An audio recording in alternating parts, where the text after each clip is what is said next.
Hello viewers, chapter 59 शुरू होता है वुल्कान के बड़े शरीर के बावजूद ऐसी स्पीड देकर जिन हैरान है और जिन खुद लड़ाई में शामिल हो जाता है और पूरी ताकत से वुल्कान को पंच करता है विद हिज डोमिनेटर इफेक्ट, जिससे वो दूर जाकर गिरता है। पर इससे वुल्कान को कुछ खास फर्क नहीं पड़ता। कुछ खास क्या फर्क ही नहीं पड़ा, उसने वर्द स्किल से खुद को 50% तक पावरफुल बना दिया। अब उसको कम पेन फील होगा और उसकी स्पीड और पावर भी इंक्रीज हो गई है। अब वुल्कान काउंटर अटैक करता है। वुल्कान की मैसिव हिट से बचने के लिए जिन आयरन की शील्ड इस्तेमाल करता है, बट नॉन स्टॉप अटैक की वजह से जिन की हालत खराब है। इससे पहले वो शील्ड टूट जाए, वो काउंटर अटैक का मौका ढूंढ रहा होता है और वुल्कान भी इसी ताक में बैठा हुआ होता है। जैसे ही जिन काउंटर अटैक करने के लिए आगे बढ़ता है, वैसे ही काउंटर अटैक का भी काउंटर अटैक करने के लिए वुल्कान रेडी होता है, क्योंकि वुल्कान एक मामूली डीमन नहीं है। वुल्कान के बैटल टैक्टिक्स हम यहाँ देख सकते हैं कि वो कितना ज्यादा आईक्यू लेवल से अपर हैंड है बाकी डीमंस के मुकाबले। जिन इस अटैक से बचने के लिए डोमिनेटर टच का इस्तेमाल करता है। जिनवू को वुल्कान को मारने का सिर्फ एक रास्ता दिखाई देता है, वुल्कान के सिर पर मारना। और वुल्कान की बड़ी बॉडी, स्पीड और फाइटिंग टेक्निक से बचकर उसके सर तक पहुंचना और हमला करना काफी मुश्किल होगा। जिनवू तुरंत एक प्लान बनाता है। एक गिरती हुई बिल्डिंग को देखकर वो उसकी तरफ भागना शुरू करता है। अब वुल्कान के समझ में नहीं आ रहा होता,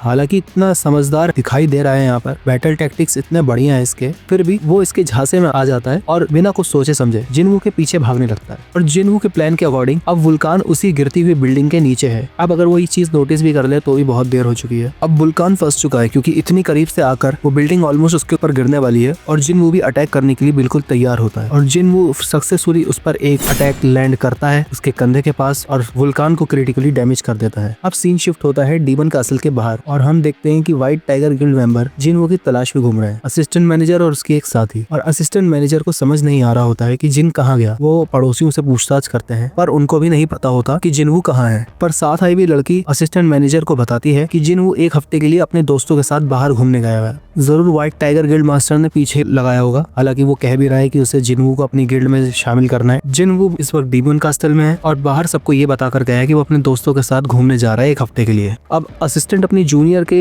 इतने ज्यादा इन्फॉर्मेशन गेन करने पर हैरान हो जाता है, मतलब इसका नेटवर्क मेरे से भी अच्छा सोच रहा होता है। और वो पूछता है कि आपको ये सब कैसे पता। तब असिस्टेंट मैनेजर की साथी बताती है कि रेड गेट में जब जिनवू संग अंदर आए थे तो वो साथ ही अपने साथ एक लड़की को लेकर आए थे, सोंगी।